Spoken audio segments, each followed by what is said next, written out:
Well, I hope you're all enjoying whatever sup is in your hand, and maybe you're having what we're having here, but whatever it is, this is a really nice opportunity to just touch base with some of the craft producers in Waterford, pairing with some really nice food. So let's kick back and relax, and I'd like to introduce you to Liam MacDonald. I've got his name wrong once or twice, but that is Liam MacDonald. There are many variations. Liam, you're very welcome. Thank you very much, Julie. Yes. Great to be here. Great. It's lovely to be meeting in this setting. We meet regularly, Yes. but it's usually on the shop floor, and we're counting bottles and various things like that. So it's good to get a chance to sit down with your fabulous products. Liam, tell us what's the background? So it's called Legacy. So I'm the third generation in the apple business. My grandfather would have planted an orchard in the Bride Valley in Tallow. Okay. And so my dad grew up as part of that, and I suppose my grandfather was quite enterprising, and he was selling fruit. He was a farmer, but he decided to sell fruit. He thought there might have been some business in it, and my dad just took a fascination to apples, really. And he was ever the academic, but throughout his life he was always picking apples and looking after the trees and so on and so on.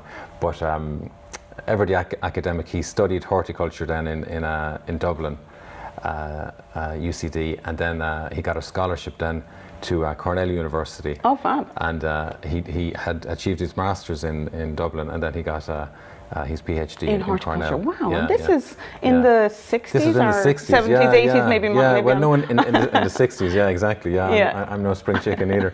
So that was back in the 60s. Very few people would have it would have been PhD. quite the exception. My goodness, yeah. It was only kind of... a master's would have been unusual, never mind a PhD. Yeah, exactly. So yeah, he was... General practitioners would have really in medicine. So yeah, he was out there. Then he went over to the States, which again was really unusual. So and then he was working for the government then, and of course he did his PhD whilst working for the government. So it all worked in, and he was the advisor for a lot of farmers, for instance, would have been growing apple trees and planting orchards at the time because there was a bit of money in it, and they would have had it as a side project. So he would have been advising all of those. Great, and garnering and bringing wonderful information, but garnering a lot of experience. Yes, well, a huge amount of experience. So for instance, kind of root stocks you grow, the apple tree is dictated by the root system that it has, and Dad would have there would have been a lot of research done on that. Great. So he would have brought all of that to all of the farmers, and he loved doing it, you know. So, which makes the learning very easy, or the communicating, Yeah, and then there was some really good farmers that were very innovative, and he would have loved dealing with them as well. Right.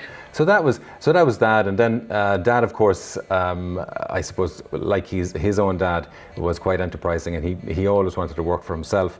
So he started his own nursery then, which is selling fruit trees, top fruit, and he specialised in apples.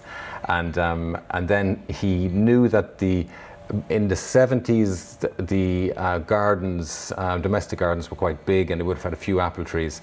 You can still see them around the country, you know. But houses were getting smaller in the 80s and the 90s. More suburban, and people were going less towards that. Yes, exactly. So he saw that. So he said the old apple tree is too big. So he developed a miniature apple tree, and he developed that himself, and he branded it. It was both a horticultural and a marketing project. It was fabulous. Yeah, and he did that. And then I was working in Cadbury's at the time, actually, in sales. So I came back and I said, look, Dad, you make it and I'll sell it. Brilliant. So the two of us worked together then for 10 years. I like it when a man says, that tree is too big, I think I'll make a smaller tree. Yeah. And he makes a successful smaller tree. That's a fair achievement. Yeah, so that was brilliant. And then we were working together. So I would know apples inside out. You must have. Up. Yeah. It must have been a lot of apple talk at the table, I'd say. Yes, exactly. And like we knew all about different varieties, the varieties that would grow. We tried a huge amount of different varieties in Ireland when we were trying the coronet. Some of them worked, some of them didn't. And what's it like when it doesn't? We hear about the success. Is it pretty heart-wrenching when it doesn't work and you've put a lot of effort and a bit of time into it? Yeah, well, it was in particular different varieties. Like the varieties that work well in Ireland would be like Katie and Cox's Orange and Bramley and Grenadier and all these kind of ones. But the ones that don't work then are Ulster, Worcester, Permain and Fiesta and all these kind of ones. So we try those. Did you meet Elstar in quite a few of the softer drinks, like the non-alcoholic apple juice, and they're great. They bring a lovely kind of a bitterness to it or something. Yeah. No, it's Fiesta. Fiesta is the one, Oh, I thought Elstar would be very good. Yeah. So then we we had a few losses there, and anyway. But I just I got really involved in that. So then I was working in the craft drinks, and I was working for a brewer at the time, and I wanted to work for myself as well, following the tradition. Yeah. And I saw an opportunity for craft cider. And Dad was delighted, I'd say. Yeah, Well, let's get it open and we'll have a little taste. So tell us what we have here. Brilliant. So the first one is a dry. Okay, so that's the green label one if you're shopping. Yeah. So you started off originally with this one, and then you went with the medium. So people will probably be more likely they would have tasted this previously. Yes, exactly. Yeah, because it's been on the shelves now for what, like 5 years? Yeah, 5 years. Yeah. Well, actually, no, 4 years. It was April 2016 when it came out. Cheers, Judy. Cheers. And it sells very well. I mean, it's very recognizable. And in fairness, like you're great for bringing it to people. Oh, so that's a lovely nose. Yeah, it's great. Yeah, you have a bit of clove. There's always a bit of pear in cider. Which there must be. I mean, I'm a great fan of perry, really, to be honest. And you don't get enough of it. You'll have to do a perry. Yeah. You know, just a pear cider. Could be underway. That's great. Yeah, no, certainly lovely clove and just a hint of sweetness. I mean, there's no major... Yeah, definitely a hint of sweetness. I mean, in England it would be called a medium dry. It would be, yeah. Yeah. In Ireland it's called a dry because... but I think it's a lovely, it really hits a good mark in between people who are used to a sweeter cider. Yes. It brings them to a drier place, but... Yeah. You know, it brings them so much more. Yes. Because you know that very heavy syrupy sugar is something that people love it. But I mean, you really need to to get the flavors from the apples. You're not tasting the apples; those you're getting the sugar. No, and you're bang on because you definitely get the flavors from the apple. That's all about apple. Yeah, it is. Like there's a real green apple flavor to that. Beautiful. It's got a very good acidic backbone as well, so it's quite well structured to be quite similar to a wine. And you've got good carbonation, which is the effervescence on your tongue, so it's good for cleansing as well. Absolutely. But this is one of my favourite, I must say. I think it's one of all our favourites. It's the first child, so you know. Well, we've tasted this before, actually, in a few settings, particularly in Arkeen, where you were always coming out for lovely tastings, and Hugh coming with you. And what we've done before, now we don't have the applesauce, but we do have the black pudding, because in my mind, black pudding, I'm a big black pudding fan, but certainly if you're drinking cider, I think, and people don't always think of it, it's just wonderful, even as a snack or starter. And I mean, even pudding in pastry or with an applesauce in pastry, absolutely lovely. Yes. And this is actually a Cork. We're stepping slightly outside the boundary. Right, we're going to Cork for this But pudding. you got it from McGrath's. But I got it from McGrath's. McGrath's and Lismore. And McGrath's is a fabulous craft butcher, which I know you're very familiar with it. You're on that side of the of the county. Yes. Multi-generational family. Absolutely. 7 generations. Butcher, 7 generations. Fabulous. Traditional shop front, inside, everything is all their own. They're rearing all their own cattle. They're killing themselves, and that's really good because this is happening so rarely, and it has to be done a particular way, and that's only right, and they're doing it the right way. They buy in 1 or 2 products. And this is one, they buy in this black pudding. Yes, right. And so we shipped it down. Now it's available in other places, and it is available in Arkeen. So let's have a taste. Yes, I'm dying to. Oh my God. Here we go. Black pudding. I don't know. The world without black pudding would be a very poor place. Fabulous. From McGrath's and Lismore, I must say. Got a mixture of cider. Those beautiful nutmegs, all the barley, all the ingredients, and then there's no overriding sense of being big meat. It's about lots of things. It's black pudding, but it's about lots of things. And the spices, the nutmeg leading into the apple. The nutmeg just comes in at the end of it. Actually, you get the kind of the barley and the grain at the start. I mean, it's lovely. If you're stewing apples and you're dropping in a bit of cinnamon or a bit of nutmeg in them, and then you think, okay, I'll have the apples in a liquid libation instead.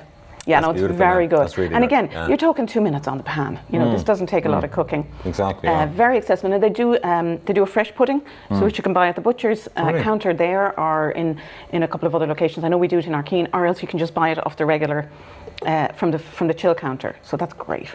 But this is so fruity. I mean, perfect, cider is just so food friendly. I mean, it works across the board. So I'm a big fan of wine, but I think if you're having a meal. And across, again, Asian food, even the heavier foods, it's well able for it. But also, the acidity in that now, the black pudding, cancels out the acidity in it. Yeah. It just softens it nicely. Yeah. So there's a really good marriage between the two of them. It reminds me a little bit of, there's kind of Moroccan flavours in there or something. Maybe it's from the spices, but you definitely feel like you could be in a hotter country than we are. You're right. No, the spices come in, and they're not too much either. They're just nice and kind of That's a great subtle. cider. It's a great cider, Liam. Well done. It's a great cider, Jude. We've all agreed it's a great cider. Tell us about your other great cider. Medium. Now, I must say, this has been a project that I've really enjoyed doing. Like the thing with cider, cider is like wine. So we produce it in exactly the same way as wine. You get your juice from your apples, which we're starting to press now. And then with that, you go through fermentation. There's different forms of fermentation. You can go wild yeast or cultured yeast and so on. Anyway, you get your fermentation, and then you go through maturation period. Yes. And we mature it for about kind of 6 months or 9 months. But anyway, when you get your cider, we have all of the apples separate. So we do a single fermentation. So you get your Katie apples, your Elstar, the bittersweet, which we Dabinet and Mitchell and so on. And all fermented separately, and then we blend them near the end. Yeah. And so it's a real, this one, I suppose this was the first child, and it kind of, we had the formula for that, and we haven't really deterred from it. Yes. But the medium has been a lot of work, because what I wanted to do was create them at polar opposites. Okay. So the Legacy Dry is quite a strong acidic backbone to it, and it's predominantly an eating apple, which is Elstar. Yeah. And you get that kind of sharp acidity and kind of a dryness to it as well. The medium then is completely different. It's more of the bittersweets, which are softer, kind of more like a ripe red apple flavour to it. And that's what I wanted to do. Which is very approachable, particularly for people who are coming from maybe some of the other ciders. Yes, exactly. So that's what we've been working on. We have it now for about 2 years. And each time we blend it, it's different. It's not because the apples are any different, but it's just that the formula is the same. The Do you blend stick is to the same formula? Because I know with wines they'll decide on, we will use 5% less of this particular grape because it was whatever the temperatures were. Do you do it or that, or do you kind of stick? No, we do. So there is a small kind of variance in the blend, but generally it's more or less the same. But the apples will change year on year, so it's the same as wine. Absolutely, depending on the climate in the summer and.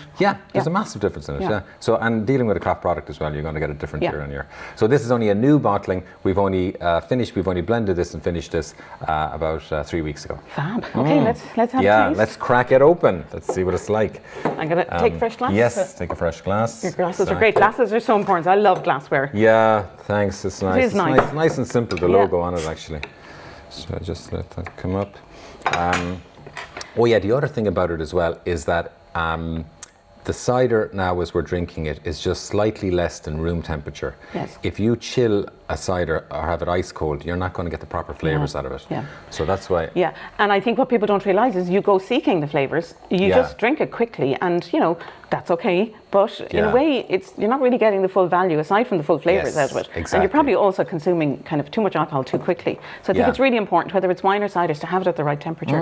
Otherwise, you gulp into it. Yeah, but you get the value out of it, especially with the craft cider. Yeah, definitely. So a little bit below room temperature, you're suggesting is best. Yeah, just kind of. Well, that just means taking it out of the fridge half an hour before you need it. Exactly. Yeah.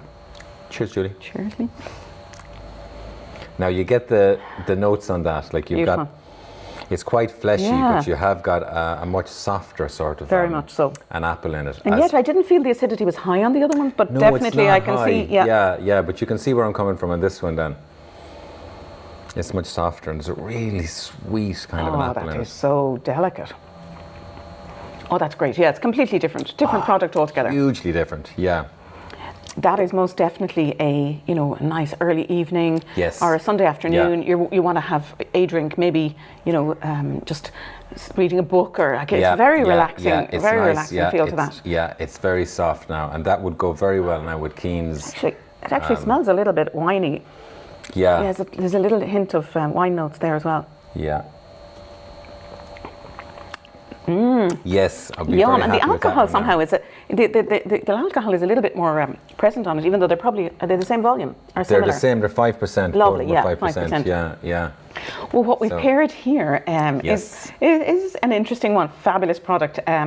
I know you know Keane. You've met Keane. We've all met Keane. Keane's a great character. He's got so many medals. Bless Keane's him, fabulous food producer, and in fact, Keane seems to be pretty good at everything he puts his hand to. He won a Garden of the Year No way. a couple of years ago. You know that program, and he brought his garden to bloom. Right. That's how I saw him first. Yeah. Right, So a very talented guy, and he's also good at living out of hammocks. I see him doing a day's work, and then you see a hammock somewhere in the camera. So he's plenty of energy. This is Keane's. He does a full range of pestos, and he sources these products all locally. Well, obviously those that he can. So this is Rocket. I think from Ballybeg Greens. Certainly it's locally grown. These products are as local as they can be. Obviously the cheeses are coming in, but he's got a great palate. Yes, he really knows flavors. Yeah, he does. Yeah. And he's got actually, great food. Yeah, he's down in. He's now down in the. Vintage Parlour tea rooms actually at the moment cooking. Right. Okay. So if anyone's near there, that's a great place to pop into. So this is his Rocket pesto and Rocket and garlic, of course. Yes. So simple ingredients. You've Rocket cheese, like a Parmesan, and this garlic. Well, I'll have a look at the other ones. This seeds. Really good. And again, coming in the evening, or you're having a few guests over, and you just want to chill, or you're watching a movie, and a little bit of lavash, and some of Keane's pesto is great. And I think, although it's quite savoury, the pesto, I think it just works beautifully with the sweetness on the cider. Yes. And it's a dipping kind of time. Brilliant. Let's try it. Let's try it out. Can't wait. And the nuttiness in these spelt crackers as well with the garlic is just great. So, as you probably noticed, I'm a big fan of nuts and stuff. Yeah. Oh, that's brilliant. Fabulous cake. Beautiful. Oh my God. And the pepper and the lovely pepperiness from the Rocket is going to go beautifully with the cider. Oh, now that is a really good match. Oh wow. Oh yeah. That's gorgeous. You have a little bit of spiciness, and I must say this kind of calms it down. Yeah, and it's palate cleansing because obviously there's oil in the pesto. So between the seeds, or between the lavash and this, gorgeous. Actually, very Moorish. There's a great blend in this, isn't there? Yeah, no, we're spoiled. He does a range of 5 or 6. I know there's a tomato-based one. There's a couple, and they're very available from Arkeen and various other good products, and from his own stall. Like he does a great market stall that pops up in various places. Oh yeah, that works really well now, I must say. On Lima, in fairness, I think those ciders would work with pretty much most good food, but particularly most good Irish and Waterford food. There you go. Yeah. Why go any further? Liam, thanks so much for joining us. It was great. Brilliant, and every delighted. Success, continued success, and good luck with the harvest. Thank you very much. I know you're hitting into it at the moment, so. Great. Thank you very much. We'll see you soon.